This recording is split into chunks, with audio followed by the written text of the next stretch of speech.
Everyone, welcome to Okta's first quarter fiscal year 2025 earnings webcast. I'm Dave Gianarelli, Senior Vice President of Investor Relations at Okta. With me in today's meeting, we have Todd McKinnon, our Chief Executive Officer and Co-founder, and Brett Tighe, our Chief Financial Officer. At around the same time that the earnings press release hit the wire, we posted supplemental commentary to our IR website.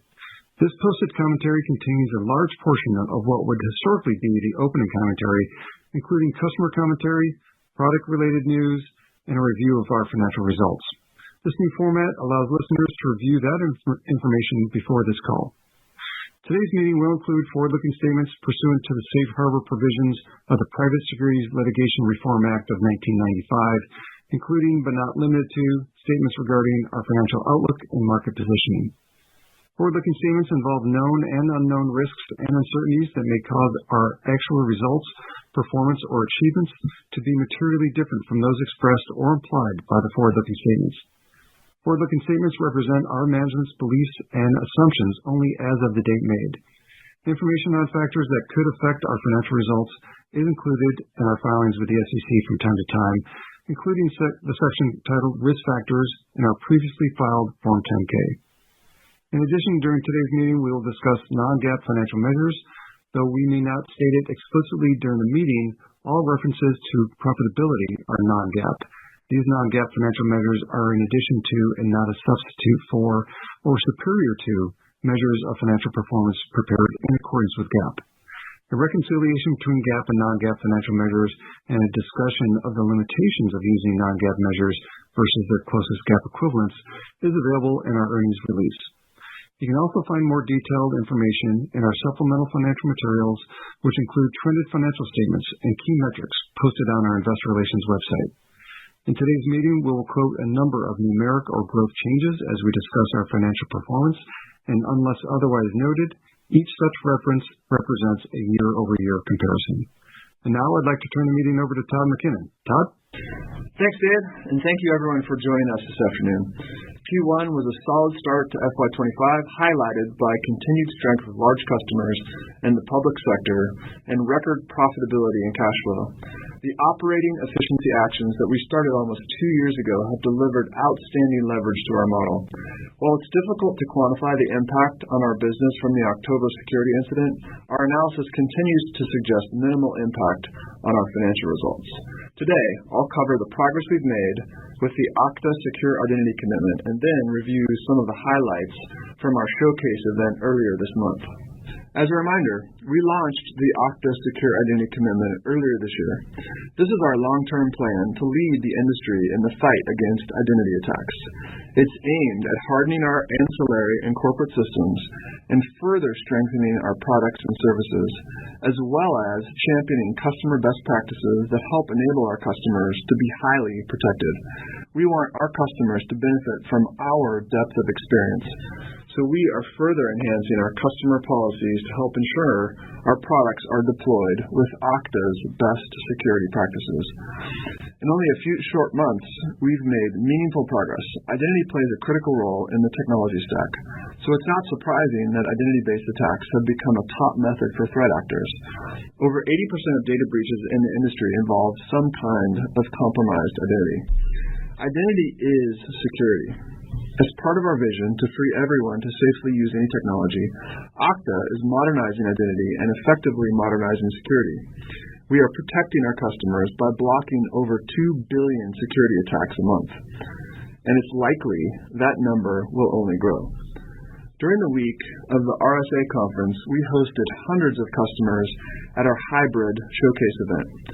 In addition to the keynotes, we hosted a large group of CISOs from various industries to discuss today's threat environment and how Okta helps protect them. It was an energetic forum, and we walked away with even more confidence that we're on the right track of delivering industry-leading identity security solutions. Our products are the foundation of Okta. We already have the broadest array of identity products in the world. Building on that, our current rate and pace of innovation is really impressive. We've historically put a lot of focus on delivering secure products to our customers, and we are now on the journey to make Okta one of the most secure companies in the world from every aspect, from our internal technologies to people to processes. At Showcase, we featured the latest product innovations, starting with a new product, Identity Security Posture Management. Stemming from our recent acquisition of Spera, this technology is a fantastic addition to our portfolio as it proactively identifies vulnerabilities and security gaps before they can be exploited. It works for both Okta and other identity providers like AWS and Azure AD, bringing a multi-layered defense strategy on top of the already strong security capabilities in the Workforce Identity Cloud. Earlier this month, we began rolling out Identity Security Posture Management to select customers in North America. We're also excited about the launch of Identity Threat Protection with Okta AI, which includes powerful features like Universal Logout, which makes it possible to automatically log users out of all of their critical apps when there's a security issue. Think of this as identity threat detection and response for Okta. We expect Identity Threat Protection to become generally available this summer. There are so many more new products, features, and enhancements that we spoke about at Showcase, so I encourage you to check out the summary in our posted commentary. We're really excited about all the great innovation that is taking place at Okta, which will help drive future growth. I also want to remind you of our 3 top priorities for FY25 because they are fundamental to our success. It shouldn't be surprising to anyone that security is our top priority, from our company culture to our security architecture to our products and services. The second is reigniting our growth, and this is where all the great product innovation will contribute. And the third top priority is scaling Okta in order to set us up for success to become a $5 billion and then $10 billion plus company. To wrap things up, we're pleased with the start to FY25. We're expanding on our robust and modern identity platform, and we have a strong pipeline of products and functionality powered by Okta AI. Identity is security, and Okta is playing a critical role in helping companies protect themselves from identity-based attacks. As always, I want to thank the entire Okta team for their tireless efforts and our awesome customers and partners around the world who put their trust in us every day. Now here's Brett to cover the financial commentary and talk about how we're positioned for long-term profitable growth. Thanks, Todd, and thank you everyone for joining us today.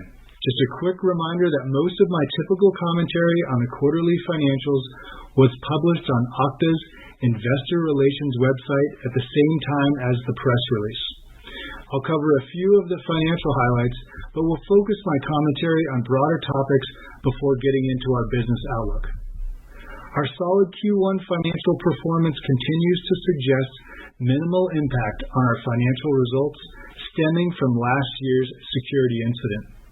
Consistent with last quarter, as we analyzed our key metrics, we couldn't attribute a quantifiable impact from the security incident on our Q1 results. And while not quantifiable, the event likely had some level of impact. We'll continue to monitor this as we move through the rest of FY25. The macro environment during Q1 was relatively consistent with what we experienced over the past few quarters. In short, it's stable, but still challenging, and most notably having an impact on our mix of new business versus upsells with existing customers. Moving on to some financial highlights. Over the past several quarters, we've put significant effort into positioning the company for profitable growth for years to come. The actions we've taken to drive efficiencies in our cost structure have yielded impressive results. Our Q1 financial performance was highlighted by record operating profitability as well as record free cash flow, resulting in a free cash flow margin of 35%. The cash flow performance is even more impressive when considering it includes a $22 million impact related to the headcount reduction action at the start of Q1. Another highlight in the quarter was Q1 subscription gross margin of 83.5%, which represents an increase of 420 basis points when compared to 2 years ago. The improvement reflects the cost-saving initiatives we've taken that have resulted in lower platform costs.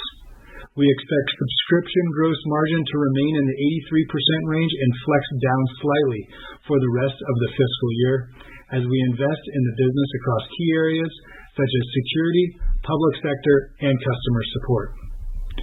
we were encouraged by Q1's strong top-line metrics and pipeline growth. Public sector was a particular area of strength, led by our largest ever public sector deal. In fact, 5 of our top 6 deals in Q1 were with public sector organizations. And despite the strong quarter for public sector deals, which are typically one-year deals, weighted average contract term length for contracts signed in the quarter increased year over year. We added 150 net new customers in the quarter. This primarily reflects the ongoing business trends of the current macro environment, resulting in increased weighting of upsell versus new business and continued strength with large enterprise customers. Once again, our fastest growing cohort was large customers with $1 million plus ACV. Now let's turn to our business outlook for Q2 and FY25. As always, we take a prudent approach to forward guidance. We're factoring in a stable but still challenging macro environment consistent with what we've experienced over the past few quarters. We also continue to incorporate some conservatism into our outlook as we continue to monitor potential impacts related to last year's security incident. Again, you can view the more granular guidance details in our press release or posted commentary. For the second quarter of FY25, we expect total revenue growth of 13 to 14%, current RPO growth of 10 to 11%, non-GAAP operating margin of 19 to 20%, and free cash flow margin of approximately 5%. Keep in mind that cash flow in Q1 was a record and that Q2 is seasonally the lowest quarter of the year. We are raising our outlook across the board for full year FY25. We now expect total revenue growth of 12%, non-GAAP operating margin of 19 to 20%, and a free cash flow margin of approximately 22%. To wrap things up, we remain confident that we set the path of profitable growth for years to come. Our balance sheet is strong with a net cash position of approximately $1.2 billion, and we continue to focus on initiatives to drive the top line while driving operational efficiencies. With that, I'll turn it back to Dave for Q&A. Dave? Thanks, Brett. I see there are quite a few hands raised already, and I'll take them in order. And in the interest of time, please limit yourself to one question so that we can get to everyone. And then you're welcome to queue back up with additional questions. So with that, let's go to our first question from Gabriela Borges at Goldman. Hey, good afternoon. Thanks for taking the question. For Todd and Brett, I'm hoping you can provide some qualitative commentary on sales productivity. There are factors outside of your control with the macro, but maybe talk about the factors that are within your control, and specifically how you think about training and enablement around cross-sell and where you think NRR can go over the medium term with some of the new products that you've released. Thank you. It's something we're really focused on. I've talked about it on previous calls. One of the leading indicators of productivity is tenure, and the level of tenure in the sales team has been ramping over the past few quarters, and it's at a comfortable level now for us, so we're happy with where it is. And we're waiting to see throughout the year for the ramp in productivity that will come from that. And I think in Q1 it was good, but it can get better in previous quarters, mostly because just the sales for the year ramp through the subsequent quarters of the year, and also we assume that the productivity would be higher through there. So Q1 is solid, but it's only a small part of the year, and we're really optimistic about the further increases in productivity through the rest of the quarters of the year. In terms of cross-sell, we had a very strong quarter in terms of cross-sell. We're happy with the way the team is positioning both clouds, with starting with Workforce and then moving to customer, or even in the public sector deal we mentioned, there's actually a significant cross-sell the other way. It started with customer identity, and then the big upsell was with Workforce Identity, which is a healthy thing to see in the business. So it is a key metric, and I would say we're off to a solid start, and we're really optimistic about what could happen the rest of the year in terms of acceleration. Thank you. Next up, we'll go to Fatima Boolani at Citi. Hi, good afternoon. Thank you for taking my questions. Todd, just to piggyback off that last point, so the public sector performance has actually been very consistently strong over the arc of the last several quarters. So I was hoping if you could drill into this with a little bit more detail as it relates to, what sort of catalysts are you tapping very effectively within the public sector? And, frankly, the public sector strength is outside of the normal confines of what we typically see from a timing standpoint, typically back half of the year coinciding with the U.S. federal fiscal year end. But any specific details around what mandates you're tapping and why public sector has actually been so strong and consistently strong, whereas kind of other parts have been maybe a little bit more challenged? Thank you.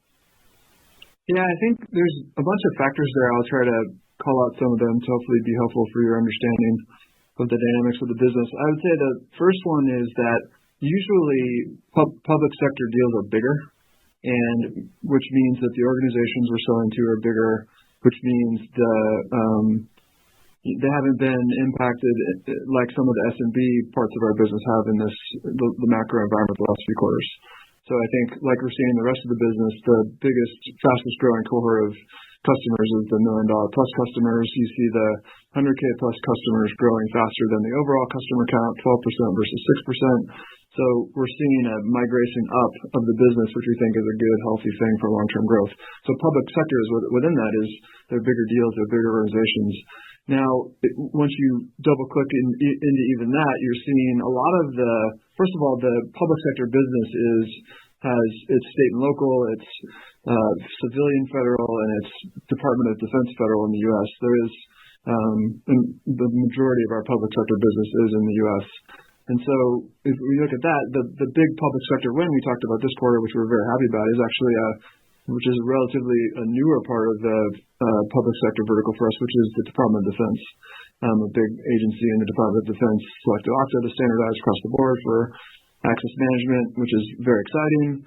And that's a result of many things. It's a result of persistent sales campaigns and proof points at smaller parts of the department and smaller parts of the federal government. That's also a testament to better certification, so IL4 certification, and then also the ability to serve some IL5 workloads, which is very important. FedRAMP High, a couple certifications we've gotten over the last year or so, which is really driving momentum. And then the last bucket there is kind of like it's the trends that are impacting every organization, which is they're making bigger investments in technology. They understand that identity can give them choice and flexibility and help them, which is particularly in the big public sector deal is a particular example of this. They can actually consolidate around many identity providers. So we talk about consolidation broadly, but there's a lot of sprawl in these big organizations around multiple identity technologies. This Department of Defense agency had over 75 identity tools, which sounds crazy, but when you think about the size and scope of this deal, it's maybe not that crazy. So they're trying to do more with efficiency with their dollars. They're trying to consolidate around the right pain points. We think identity is one of those. And then they're also making sure that they're robust and defended against cyber attacks. And like every other part of the world, they understand that identity is a key to getting that posture right. And they're looking to shore up that part of their cyber defense with a solid identity platform. So those are some of the dynamics. Hopefully that's helpful. Thank you. I would just add to that actually two things. One, if you remember a couple of years ago, one of our 3 strategic initiatives was around federal, right? And so that was back in FY23. We spent a lot of time and a lot of focus, and you can see the fruits of our labor, if you will, over the last couple of years, and seeing the focus for us really pay off. And then the other one is one thing to keep in mind is we're still in the early innings of this opportunity. We look at the public sector as a massive opportunity, and we still have a lot of room to run there. Great. Let's go to Brad Zelnick at Deutsche Bank. Great. Thanks so much for taking the question, and congrats on a good result, especially relative to some crazy stuff happening in software. Brett, my question is for you. I'm just trying to reconcile the 2Q CRPO guide for further deceleration with what otherwise looks strong when I look at Q2 revenue and the full year revenue guide. What dynamics should we consider? Do some of those public sector deals maybe not fully make their way into CRPO, or are there any other factors that we should keep in mind when when thinking about your CRPO guide for Q2? Thanks. Yeah, no other factors specific to the public sector. I mean, they obviously they're in the current RPO numbers of Q1 with with 15% year-over-year growth, which we feel were solid results. But ultimately, when you look at the guidance, not just for Q2 current RPO, but also any of the guidance that we gave here today, we're factoring into two main things, right? Macroeconomic headwinds are still out there. It's really affecting us in two different ways. One is on new logo acquisition. The other one is on the upsell side of the house around seat upsells, monthly active user upsells on the customer identity side. There's still a headwind out there to growth at both the net retention number and the current RPO number and any guidance that we really give here. And then the second main factor is the security incident. Although we saw really only minimal impact to our financials in Q1 and in Q4, like you remember from 90 days ago, we're still being thoughtful about that and just taking all that into the guidance that we've given you guys here today. Great. Thanks for the color. Next, we have Eric Keith at KeyBank. Hey, thanks for taking the question here. I guess I wanted to drill on some of the PAM commentary from the prepared remarks. A couple of nice customer wins in the G2K that I thought was quite interesting. So could you elaborate more on those customer wins? Just firstly, were they displacements and if they were on-prem or cloud workloads? And then third, just as it relates to the telecom customer specifically, you mentioned that it needed to meet federal compliance requirements. So is PAM already FedRAMP certified at this point? Because that seems pretty impressive to me if it is. The early win, so PAM is, we're very happy with the progress there. It is early in terms of its life cycle, only having been available starting in Q4 of last year. So it's encouraging early traction there.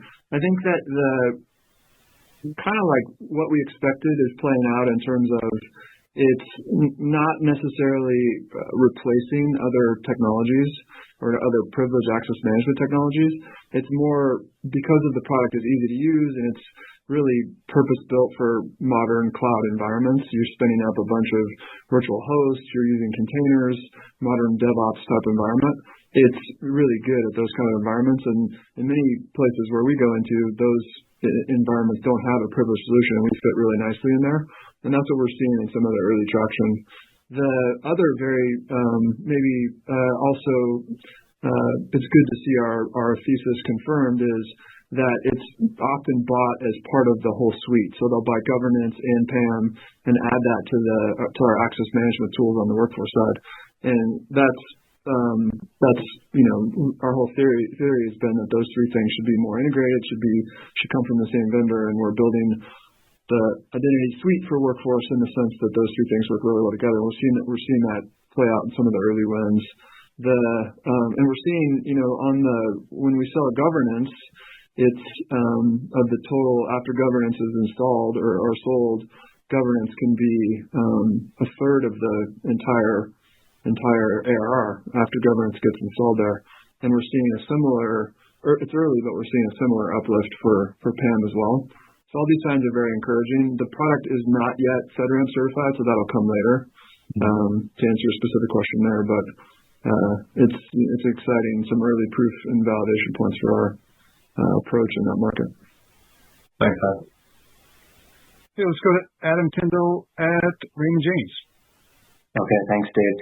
Todd, just want to first acknowledge the impressive profitability here. On the flip side, if I look at Brett's guidance, it looks like Okta is likely tracking to a single-digit growth business within the next couple quarters. I noticed in your prepared remarks you used the term reignite growth. So I just wondered if you can maybe just double-click on the top opportunities that you see to reaccelerate growth from here. Which areas would those be? And then secondly, from a capital allocation perspective, Brett noted that you have $1.2 billion of net cash. Is there something that you might consider more transformational that would help accelerate that timeline to reignite growth? Thanks. The reigniting growth is one of our top three priorities. Of course, the first is securing Okta and making sure our products do the same things for all of our customers, and with our secure identity commitment, that's our number one priority. Second is reigniting growth. So it's very important to us, and I think there's three important things I'll call out there in terms of how we're thinking about driving up that growth rate and doing everything we can to meet and then exceed our guidance we put forward. That first one is we want to make sure that we have trained, enabled, tenured, productive salespeople. And as I mentioned previously for a couple of questions ago, we think we're off to a solid start on that dimension. The second one is new product innovation. We're just starting to hit the ramping phase in terms of the next few quarters of material impact of our governance product. PAM is a few quarters behind that, but it has the potential to get there. They're being built and sold and positioned as a suite, which I think we're seeing really early signs of compelling value there. We have a customer identity business that's by far the leader in the industry that has a ton of innovation coming in that part of the business as well, with highly regulated identities and all the other announcements we've made there. And so the products are a really important part of what we're doing. And then the third thing is just broadly speaking, how we fit into the partner ecosystem, and particularly in the large enterprise, working more effectively and being strategic partners with the global SIs and having them fit us into or build practices around us so we can fit seamlessly into what they're trying to do strategically with their businesses and all the way up and down the partner channel. We've made a bunch of changes there over the last year, and hopefully as you all talk to the folks in the partner community, you're seeing positive feedback about what we're doing and how we can work with the partner community effectively and to serve everyone's mutual interest. So those are some of the highlights. It is very important. We think we have a very big long-term market opportunity, and we're not here to be a slow growth company. We're here to be accelerating growth and reaching that market opportunity over the long term.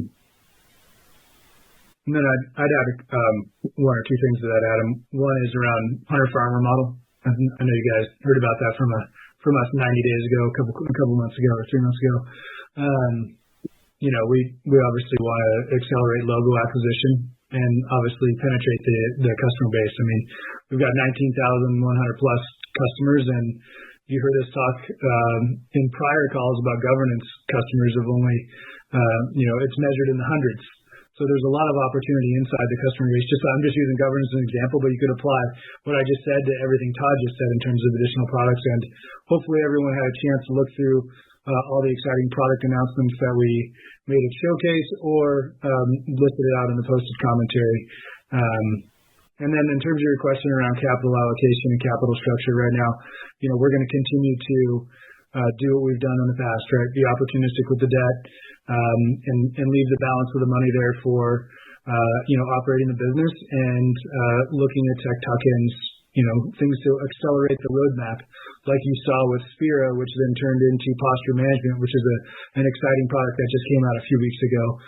It is only available to some customers in North America, so it's still very early, but it's just another example of us, taking small tuck-ins and frankly accelerating some new exciting features for our customers.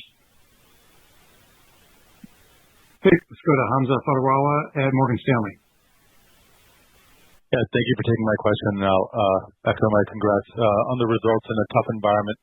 Todd, just going back to your comment, you talked about accelerating growth, $5 billion, $10 billion revenue company. Just from a hiring perspective, when you think about sort of the slower headcount that you've had over the last couple of years, are you seeing signals in the demand environment or in your opportunity to maybe pick that up a bit? And how should we kind of think about that, growth margin equation going forward? I think in the enterprise segment, we see signals there. I think in SMB it's still more of a wait and see. I think we'll have to see some more quarters of stability or improving dynamics there before we'll be more comfortable ramping that up. Brett mentioned one of the changes we made, which is doing this hunter-farmer approach in the SMB segment, which we're very optimistic about. It's going to take a few quarters to have the impact we think it can have, but as that settles out and as some of the economic choppiness maybe stabilizes further or picks up a little bit, we'll be more confident adding headcount there. I think the enterprise, public sector, strategic, international segments are that's where we've seen a lot of the growth, and that's that's where customers have the biggest need in terms of lots of complexity, lots of technical choice really matters, like not being locked into one platform is really valuable. They have a lot of risk, a lot of cyber risk, a lot of risk of not getting the technology adopted and driving their business forward. So I think that's a real long-term place to invest, and we're looking at making sure we do that in a measured way. We don't want to we want to balance growth and profitability, but we're not gonna leave opportunity on the field where we see we can take it. Thank you. Okay, let's go to Madeline Brooks at BofA. Thanks for taking the question. I guess I just want to go back to the guide and pick it a little bit. So it feels like the second half guide is very conservative if I just look at one quarter results, and also assuming that the second quarter comes in line. Your model shows a pretty significant slowdown from one half to second half. So can you just go a little bit deeper into the specifics of the conservatism? For example, if I think about churn, it takes roughly 3-4 quarters to turn off of identity platforms. So is that an increased risk that you're looking at for the back half compared to, say, signing new businesses? Yeah, I think it's a little bit of mix of both new business and on the renewal side of being prudent about both the things I talked about earlier around macroeconomic uncertainty and also the security incident, right? I mean, we talked about it before with maybe the impacts associated with the security incident, like you said about renewals, may take a little bit longer. So we're just baking those items in to make sure that we're just being prudent at this point and based on what we see in the business and, from a pipeline perspective, the mix, new business versus upsell, all that good stuff. We're just taking that all into account into the guidance here today. And maybe just pushing a little bit further, this is going to sound very cliche, so apologies in advance, but if you can't weight them 50-50, what keeps you up more at night? Is it potential churn, or is it difficulty signing new customers for the back half of the year and that conservatism? I would say signing new customers. I would agree with that 100%. Yeah, as you just tested, we're aligned. Yeah. Perfect. Love to see that. Well, I think the other thing also, Madeline, is gross retention has remained very stable for years. And so it's been one of those very stable metrics. And so that's something we don't tend to worry about. That's why we focus and talk to you guys about reigniting growth. We talk about hunter-farmer. We talk about partners. We talk about all these things about new logo acquisition and penetrating the base further because that's our main focus and concern. Great. Thanks so much. No problem. Okay, next up, we have Patrick Colville at Scotiabank. Hey, guys. Thank you so much for taking my question. For me, the story of Okta over the last 12 months has been some incredible kind of product innovation with governance, PAM, and the new modules you called out on this call, identity security posture management, and the identity threat protection. I guess, how are they going to flow through the financial model in terms of kind of net retention and qualitatively to CRPO? I mean, because this is major launches, so when are we going to be able to see that in numbers? I think it really depends on the maturity of the product. I think, obviously governance is a lot further along, right? And we've talked about hundreds of customers. We still have thousands of customers to go, clearly based on the math, just total customers minus those hundreds of customers.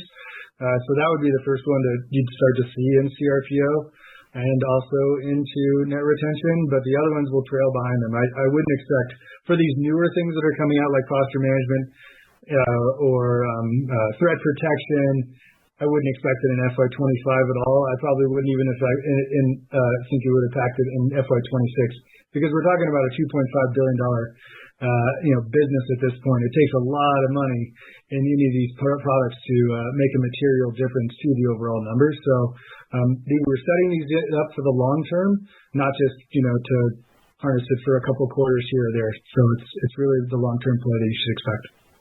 Yeah, how we're thinking about this internally is that I think it will mirror the order of broad enablement. So we're broadly enabling people in the following order. Governance is first, followed by a combination of posture management and identity threat protection, followed by privileged access. So we think that identity threat protection with Okta AI and identity security posture management, that bundle could pretty quickly have as much of an impact as governance. And then we think the next sequential enablement and the next order of impact will probably be privileged access. So that's how we're thinking about it internally. And I think that maps out to what you'll see in terms of the flowing through in the financials over time. Great. Thank you so much. Let's go to Joe Gallo at Jefferies. Hey guys, thanks for the question. Nice job in a really tough environment. Well, I want to follow up on some of the things you said earlier, Todd. You noted large deal strength, and while large deals are growing, your customer adds over 100K was down meaningfully year over year. So can you just talk through the gross retention rate of that business, and then is there just anything notable to call out between enterprise spend versus SMB or mid-market spend? Thanks. Your first question, you said is it gross retention or growth retention? What did you say? So for large deals, 100K and larger, your ads were down year over year. So I was just asking on the gross retention. Yeah, gross retention. Yeah, I think if you look at the logo numbers, there's no it's the softness is in the ads. It's not in the elevated churn rates. So the net is a result of fewer ads, not a result of higher logo churn. So that's, as Brett mentioned, and that matches up with the dollar gross retention, which has been stable and healthy for many years. I do think that there's a lot of opportunity in. We talk about these 100K deals and that number being up 12%. There's a lot of room to expand even in those, and especially when you layer on the breadth of the product portfolio now. The customer identity add to the workforce suite, the workforce to customer, and then even within the workforce suite, you're getting a lot of capabilities to upsell governance, workflows, identity threat protection, identity security posture management, privileged access, and it's a lot of potential there. So it's one of the reasons why we've seen success in that part of the business, and we're also focused on it for the future to make sure we capture the opportunity there as well. Hey, Joe, just to add to that, another dynamic that has happened now 2 quarters in a row is the vast majority of the ACV that was added in the quarter actually came from customers that are greater than 100K already. So it's not like you'd see an add into that cohort because they're already in the cohort. And so we saw that in Q4. If you remember, I said that last quarter. It happened again. So it's when Todd's talking about the strength in large businesses, it really is in the cohort that's already in there. You also see the $1 million cohort continue to be the fastest growing cohort amongst all the cohorts. So it's really that upper end that we tend to be doing well right now. And we believe that's directly related back to what we've been talking about with macro. These bigger businesses have, bigger balance sheets, but also what Todd's talking about, they have more complexity to solve, and that's really where we shine from a product set perspective. Makes a ton of sense and good to hear. Thank you. And next we go to Rudy Kessinger at D.A. Davidson. Hey, great. Thanks for taking my questions, guys. I guess kind of trying to triangulate on some of the other questions here, the CRPO growth deceleration, the implied growth deceleration is this high single-digit range in the second half, and the caution around the new customers. I guess when you look at your top-of-funnel sales activity and pipeline generation, just over the last 90 days versus the prior quarter or maybe before the breach, I know you're saying no quantifiable impact to the Q1 numbers from the breach, but how has that breach impacted, I guess, your top-of-funnel sales activity and pipeline generation? Yeah, I mean, from a pipeline perspective in Q1, that we had created pipeline in the quarter was healthy, and we were happy with it. So that's one of the reasons why we're saying here that we're struggling to find quantifiable evidence that there has been an impact related to the security incident.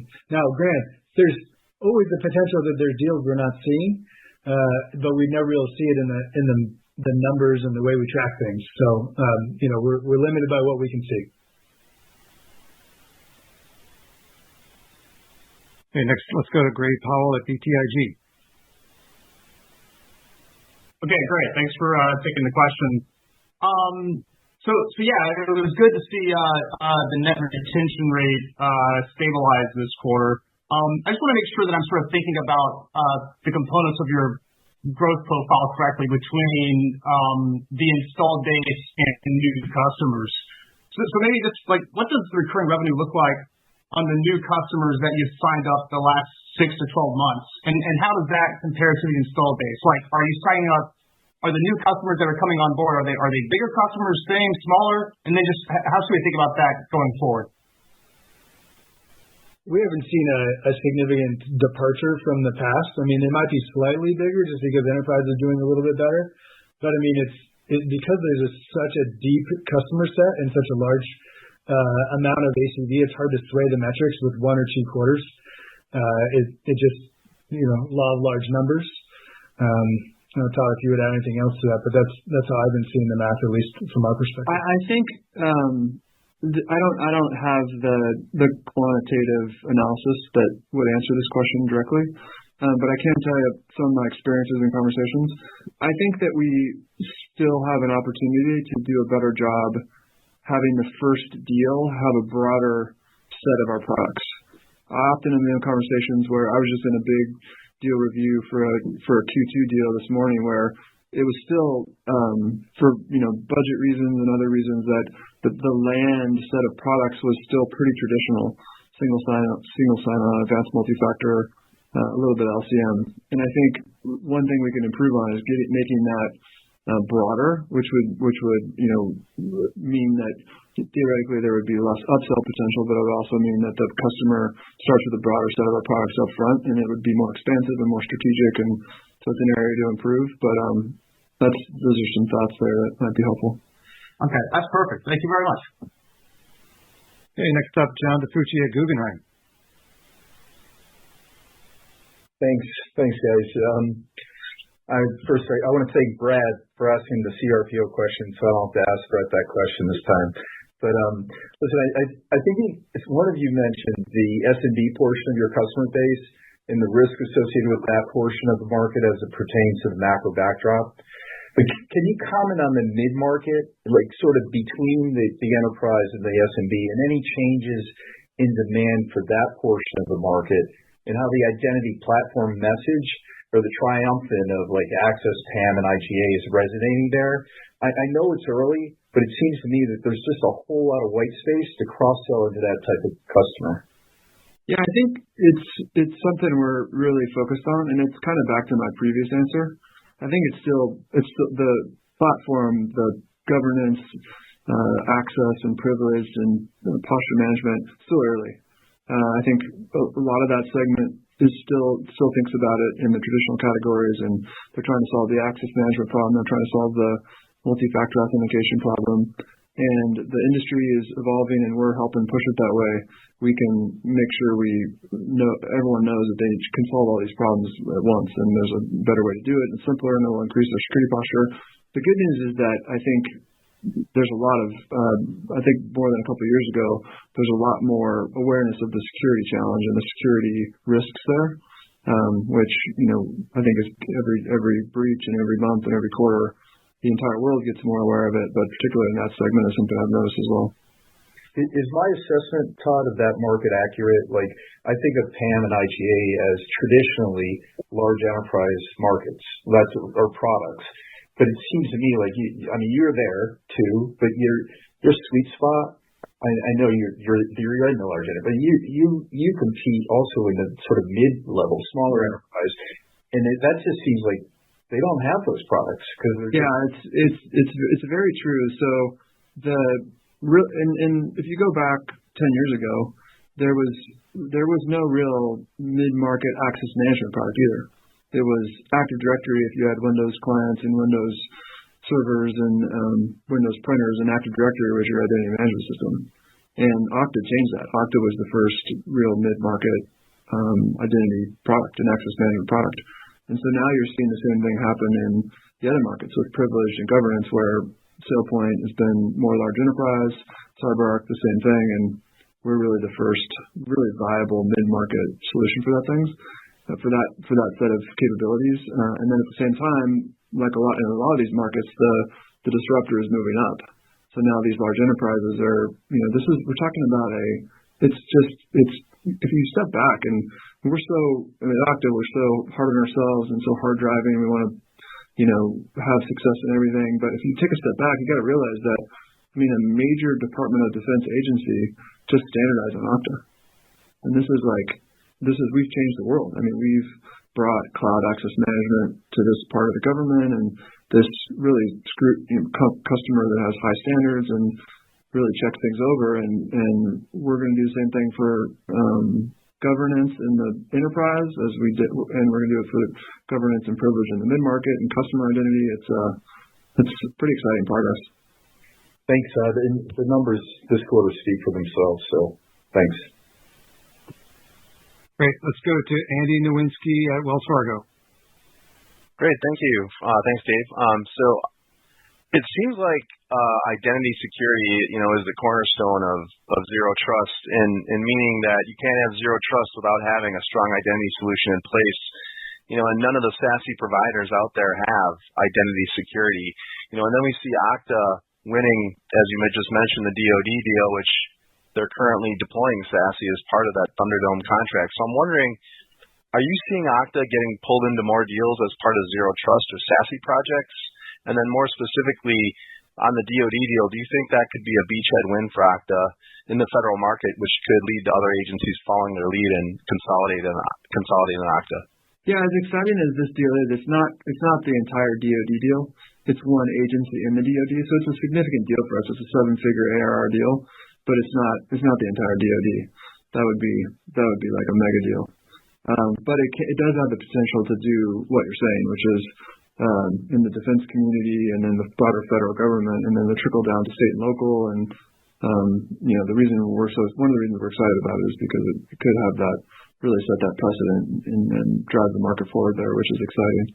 Interesting. It is.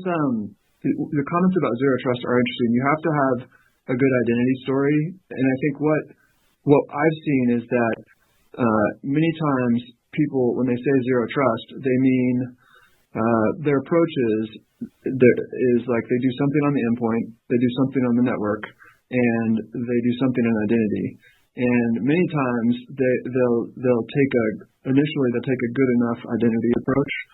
They'll use legacy identity, maybe they'll use Microsoft identity, and what they learn is that the benefits of the strong network and strong endpoint aren't really realized without the identity, because the threats are moving toward identity.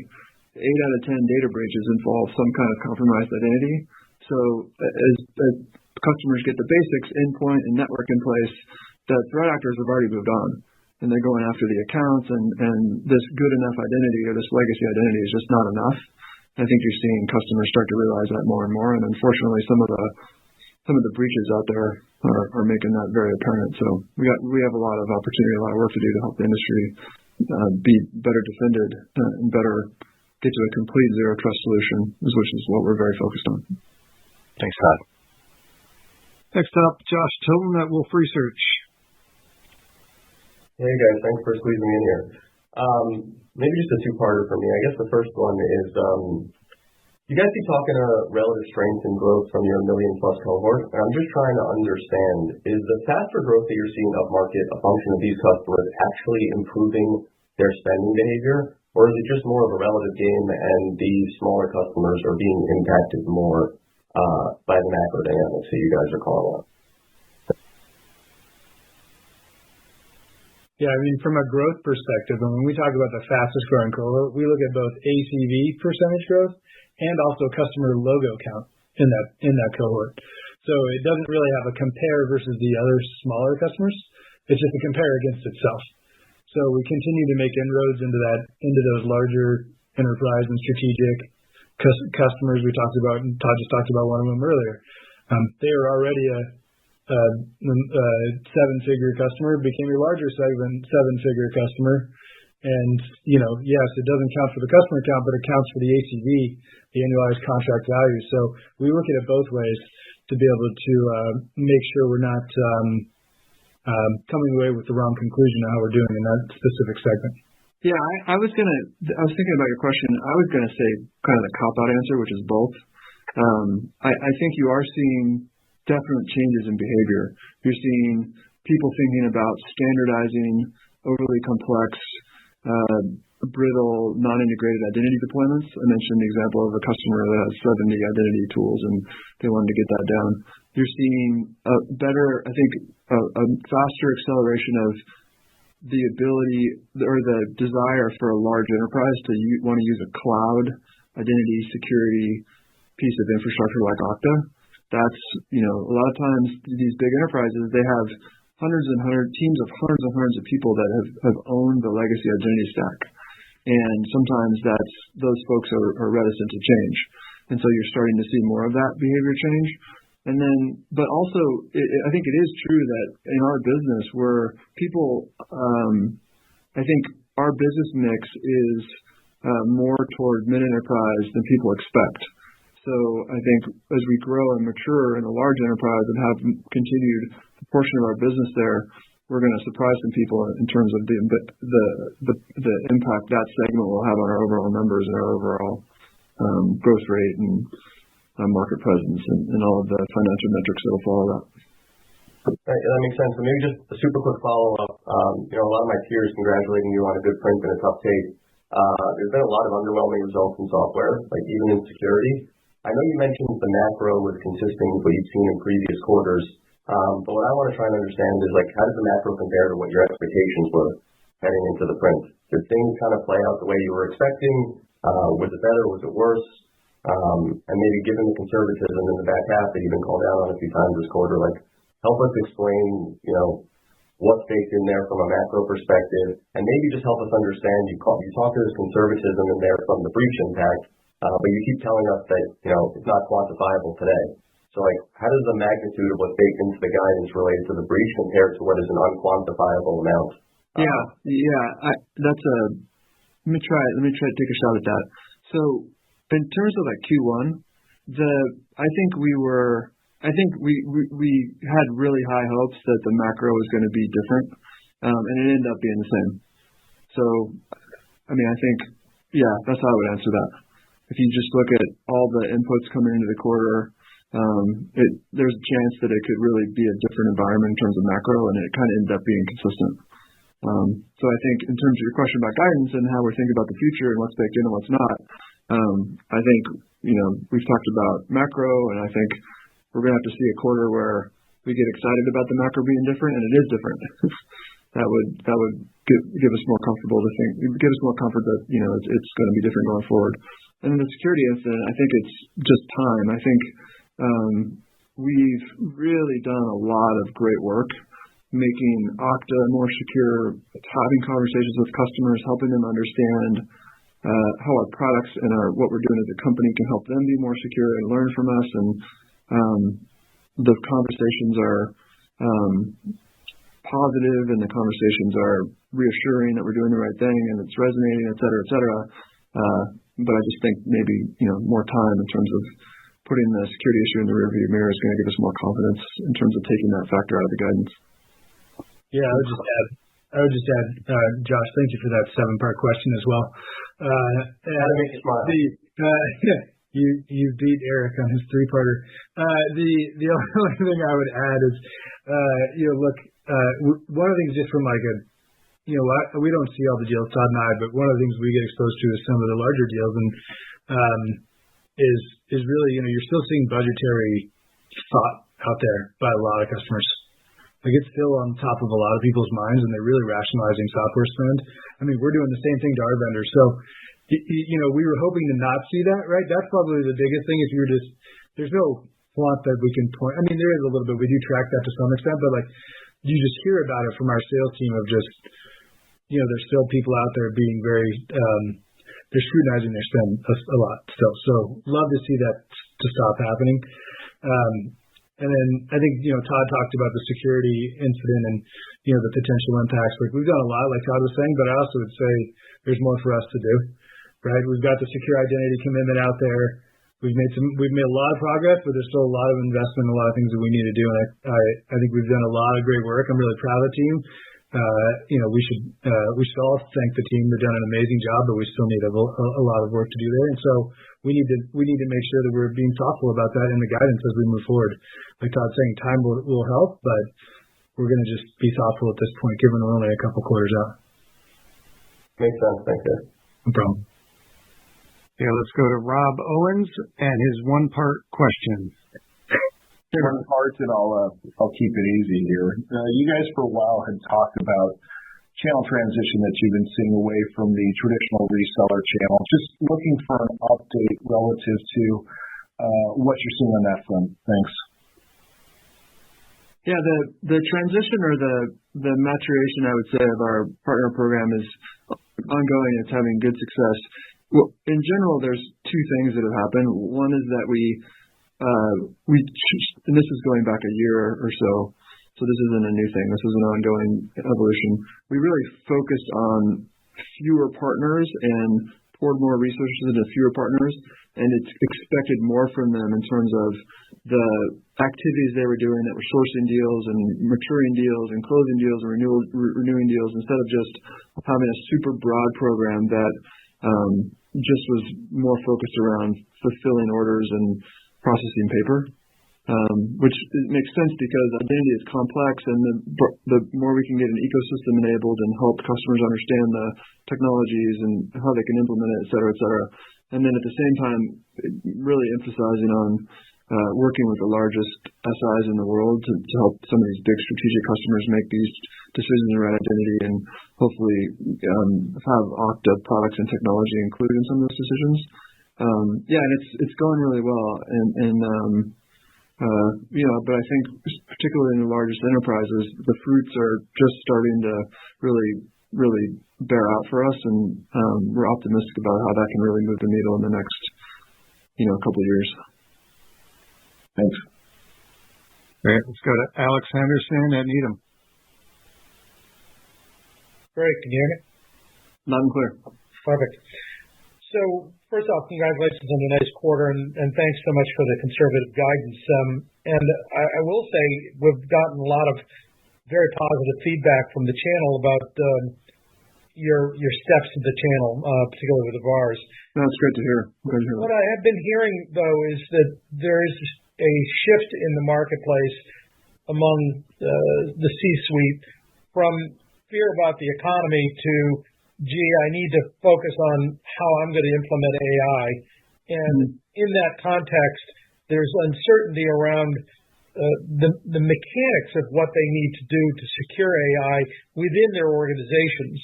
And I guess my question to you is, we're hearing the pipelines of the VAR channels, particularly in security, are extremely robust into the back half of the year, but the uncertainty around AI decision is keeping people from implementing it. So how robust is the pipeline that you're looking at, and are you in fact hearing that from your C-suite customers when you talk to them? Yeah, what I've heard is everyone is figuring out how they can deploy this new wave of technology to their products and services and business, and how they can use it for security and how they can use it for innovation. But they're not at the stage where it's broadly impacting other plans. It's more of like they're a planning exercise at this point. I think that might change in the future, and my bet is that they're going to be building new apps. They're going to be deploying more technology from vendors that are building apps with AI built in, which is all of that's going to lead to more identity. They're going to have to log people into their new apps they build. They're going to have to secure the privileged accounts that are running infrastructure behind the new apps. They're going to have to make sure that people in their workforce can get to the apps that are the latest and greatest AI-driven experiences for support or for other parts of the business. So I think that identity is one of these foundational things that's going to be required, with whether it's the AI wave, which is going to be really real and impactful, or whether it's whatever comes after that. So it's not impacting spending today, but might impact it, help it in the future. Yeah, that's how I see it. Okay, thank you so much. Hey, next up, Peter Levine at Evercore. Great, thanks guys for squeezing me in here. Maybe just two for you, Brett. One, any call you can share just in terms of customer sign-in versus workforce this quarter? I know you don't give it every quarter, but just directionally how that's looking, assumptions for the year. Then second is net retention at 111. I mean, are you assuming that this is the trough that we shouldn't see this tick any lower and that throughout the year as these tenured reps ramp, like we'll see that accelerate. But just curious if that 111 is in your assumption that based on your guide. Yeah, so I'll answer them backwards. So I'll take the net retention one first. In terms of net retention, right now we're at a 111, flat with last quarter 111. Based on our model right now, and based on our assumptions around new business versus upsell mix, based on the pipeline that we see and the pipe create, we think we'll fluctuate plus or minus a couple points from here. If you remember last quarter, I said basically the same thing. It's really down to new business mix versus upsell mix. So if we get a little bit more new business, maybe a little bit of a headwind in net retention. If we get a little more upsell, a little bit of a tailwind to the net retention rate. So in terms of your question around SIAM versus workforce, we had a solid Q1. One quarter won't make the difference in how the mix of the business changes. So we'll update you guys likely next quarter on how the trends are going there in terms of the total. Last quarter, for everybody's memory, we were 60% workforce, growing 17% year over year, and 40% customer identity, growing 21% year over year. Yeah, and that's ARR. Yeah. All right, next up, Jonathan Ho at William Blair. Hey guys, thank you for squeezing me in as well. Just with your identity security commitment, I know there was some talk about pausing the product development as part of that process. Can you talk a little bit about the impact on your products from the identity commitment, and maybe what some of that feedback has been from your customers? Thank you. In the fourth quarter of last year, we had a 90-day pause on everything that wasn't security, and the impact for customers was very interesting. So the product teams did product work during that pause, and the product work was all focused on very simple priority, which is attackers know that Okta products are the standard in all these customers. So they're assuming that these products will be there, and if the setups aren't secure by default, they're going to exploit that. So the product teams were tasked with going and making them secure by default. So customers receiving, after that 90 days, the features they've received, whether it's MFA required, whether it's step up strong authentication required for sensitive actions, whether that's using our governance product to govern the requesting and the granting of elevated roles inside of Okta, all this stuff was product benefit that the customers received. So it wasn't the same kind of product benefit. It wasn't like a new capability in a product. It was making the product they already owned have a better security posture. So that was a very positive thing that they received. It did delay some of the announcements, like it did delay identity threat protection for about a quarter, but now that's released in early access. So the delays were part of the reality, but I think some of the innovation has already been shipped, and you'll see that start to really ramp up now that the product teams aren't at that 100% focus. They still have a different mindset now. They're still building all this secure by default and these capabilities and this value into the products, but they're able to go back to some of the regularly scheduled roadmap items at this point. Thank you. Okay, let's see how many more we can cover in the next 5 minutes till about 10 after. So let's go to Matt Hedberg at RBC. Great. Quick one for me, Todd. Thanks for all the color here. Congrats on the pending GA of identity threat protection. I guess, for those new modules and I guess Okta AI in general, how are you thinking about just pricing and monetization, just sort of longer term? I mean, how do we think about that impacting deal sizes over the long term? Yeah, I think that Okta AI will be monetized through two ways. One will be new products like identity threat protection with Okta AI, and the other way it'll just make products better. For example, the identity security posture management, it has a new capability that's going to be added to that product that's just going to make it smarter about how it detects service accounts. That identity security posture management scans a customer's entire SaaS estate and says, here are all the things you should look at. You should take this account needs MFA, this other account probably has overly permissive permissions. The challenge there is how does the customer know which of those accounts are service accounts so they can't have human biometrics? And we used some AI capability to add that to the scan. So that's an example of just the product gets better, versus identity threat protection is like it's a whole new product enabled by that. So you'll see that consistent across all of our products, those two patterns. Thanks, Todd. Yeah, let's go to Roger Boyd at UBS. Great. Thanks for taking the questions. I wanted to come back to net retention and upsell in particular. Some others in the software space are clearly seeing the impact from seat count reductions or less seat count expansions getting worse in the first quarter as they renew some multi-year deals. It seems like the message from Okta is that net retention is starting to stabilize. So I'm wondering if you have a specific view on the seat count headwind. Is that stable, getting better, et cetera? It's definitely a headwind to growth. Just forget net retention. It's a headwind to growth. It's also a headwind to net retention. We don't see it getting worse, but it's still not nearly what it was a few years ago. And so, we'd love to see it get better. I mean, it's definitely holding back the growth of it. Yeah, what we'll see is a customer will add a couple new products, but the seat count will go down, so the dollar value of the deal will stay the same or maybe go up a little bit. And 2 years ago, it would have gone up 25% because they would have added new products and the seat count would have gone up too. So that's how you get some of those dynamics in the business. Yeah, and to be clear, thanks, guys. It's not just seats like employees, it's also monthly active users on the customer identity side. It's happening in both environments. So it's really macro-driven. Hey, Reed at Bernstein. Thank you. You emphasized that kind of the growth acceleration is a key priority this year, which is amazing. Obviously, we'll have to see that.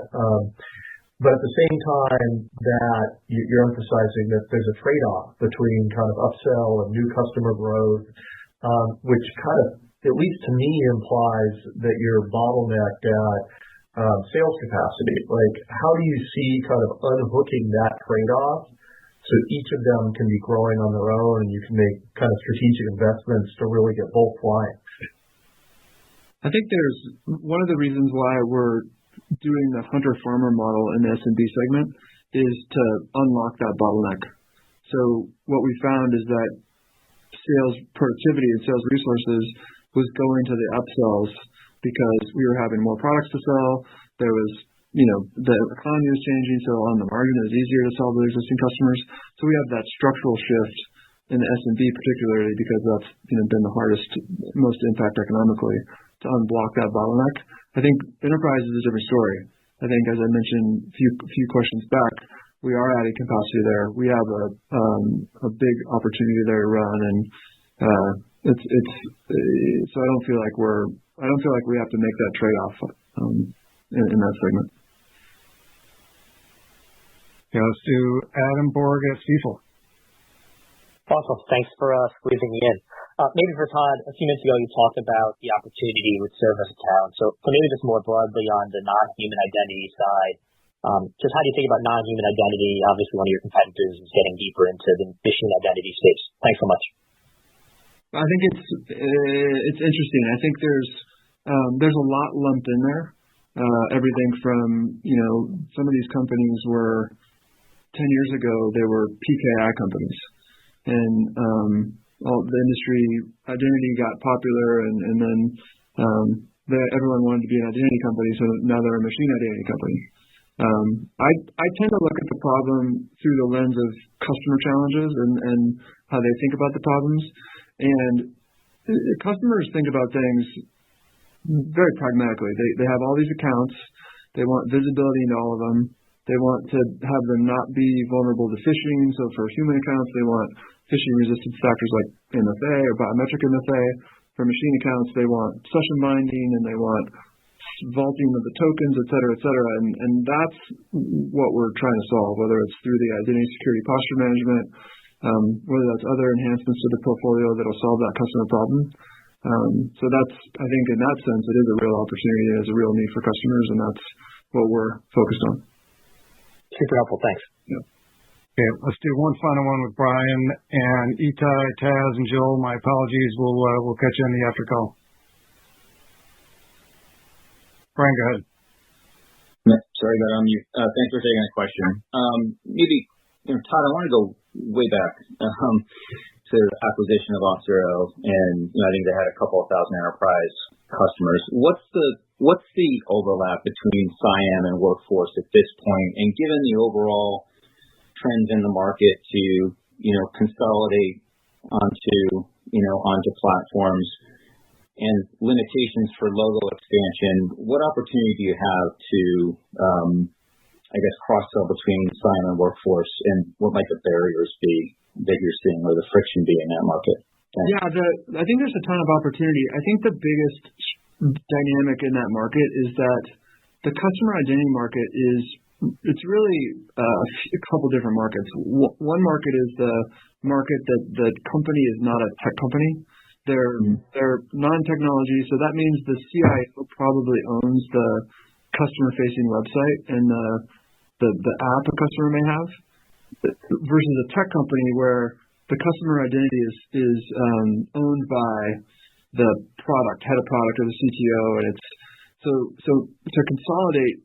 We do really well when the CIO is the buyer of customer identity, because the buyer of workforce identity and the buyer of customer identity is the same thing. I think it's less consolidation when the buyer is VP of product or head of marketing. So that's why Auth0 was so compelling, because that platform gave us a chance to reach that buyer and really appeal to multiple buyers within the enterprise. The downside of that is that on the margin, sometimes it's harder to make that sale.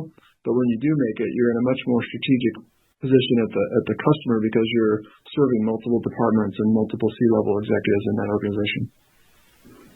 So any sense of what incremental overlap or that you can take advantage of at this point, or are you pretty much saturated there? No. I think there's, all this talk, this call about the potential upsells and the expansion on the workforce side. The biggest expansion opportunity we have is selling customer identity to the workforce customer base. If you just look at the Venn diagrams, that's the most greenfield there. Right. And within that, I think it's easier when it's a company that the CIO, our traditional buyer, also owns the customer identity. It's more challenging when they don't, but when they don't own it, it's probably coming through an engineering team or an app dev team, and we have the best developer platform customer identity solution out there. So that gives us a leg up, even if the buyer may be different. That's super helpful. Thank you. Yeah, sure. Happy to help. Great. Thanks, everybody, for staying late. Before you go, just want to let you know that in addition to hosting several on-site and virtual bus tours this quarter, we'll be attending the NASDAQ Investor Conference in London on June 11th, and we hope to see you at one of those events. Thanks, everyone.